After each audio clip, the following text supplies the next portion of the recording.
Well, Patrick Bollock is my name, and I'm a lecturer in veterinary surgery in the University of Glasgow at the moment. But my interest in marine mammals, I suppose, goes back to sort of a childhood in Argyll in the west of Scotland, where there were a huge number of, I suppose, grey and common seals.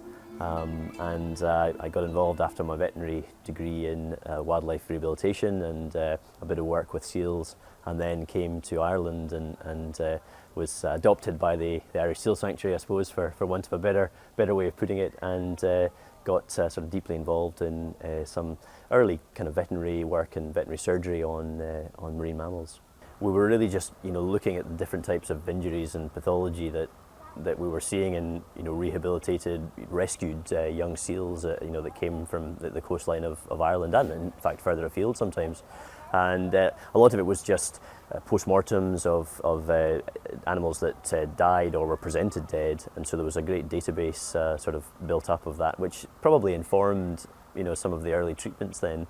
And then we started to get into wounds, animals with eye problems, and we probably got adventurous, for want of another way of putting it, and we were able to perform some of probably the first surgical procedures that had ever really been performed on marine mammals around these islands. And the first one, the one that springs to mind, was a grey seal with a very severe infection and osteomyelitis in its one of its flippers.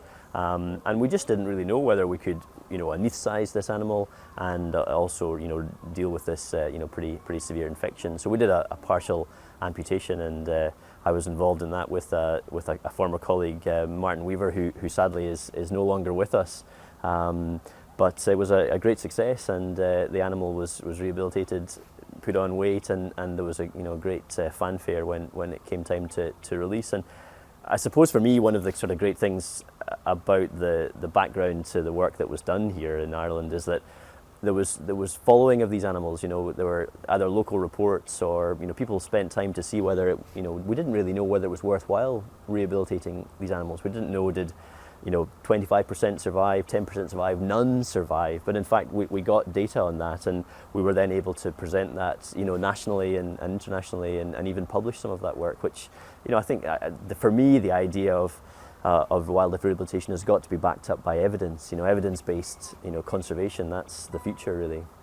So one of the, I suppose, most interesting things is the range of pathology that we associated with these rehabilitated seals. Eye injuries, very common with these big frontally positioned eyes, which are very subject to trauma and injury, but also infections, probably secondary to wounds, things like osteomyelitis, which is an infection in the bone where the bacteria get down into the joint or into the bone itself, usually secondary to a wound, and then start to cause destruction and death, necrosis of the bone. And really the only way to deal with that is to actually go in and remove the infected bone in its entirety. And as I said, we didn't really know whether you could do that and expect an animal to survive in the wild, but fortunately we found out that yes, you could, and we were able to follow some of these animals. There was some tracking done, and that provided some evidence, and I'd like to think a platform for others. And since then, a lot more work has been performed by our colleagues in UCD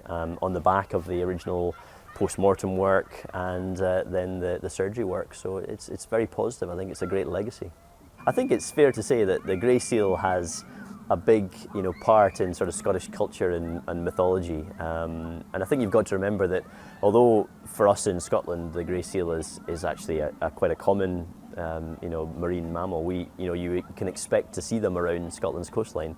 It's actually in the world quite a rare animal. There aren't that many grey seals around, and I think, as I understand it, we have about 40% of the population of in the world around the Scottish coastline, which is fantastic. And I think if you look at Scottish poetry and story and myth and legend. The grey seal and the seal man, the silky in the Western Isles and the Hebrides is a great part of. I would, as a child, would have sung songs and been told stories about that kind of thing. And I think probably there is a love for the animal to some extent. I suppose in 1914, there was no legislative body in Scotland. It was, Westminster. It was we were completely, I suppose, controlled from London. So it was probably brave Scottish MPs, of which there weren't very many, who decided that they were going to, push for this act to preserve to look after the grey seal. I think they had. Maybe not altogether noble ideas in mind. They wanted to be able to shoot these animals, and it seemed like a good idea to preserve their numbers during the breeding season. But could you say that the grey seal was a talisman for conservation? Because it's been a great success. Grey seal numbers are at a record high. I think there are over potentially 150,000 animals, perhaps even more. From an estimated low of, they reckon between 500 and 1,000, didn't they, in 1914? I don't think the numbers were probably very, critically assessed, but I think it was an altogether positive move and a conservation success. The world of veterinary medicine and biology has come together, and we've got a myriad of people who have great experience, great interest, and they're driving conservation forwards. And my ambition, I suppose, for the future is that that'll continue and grow, and we'll have this a world view of conservation which is a positive one.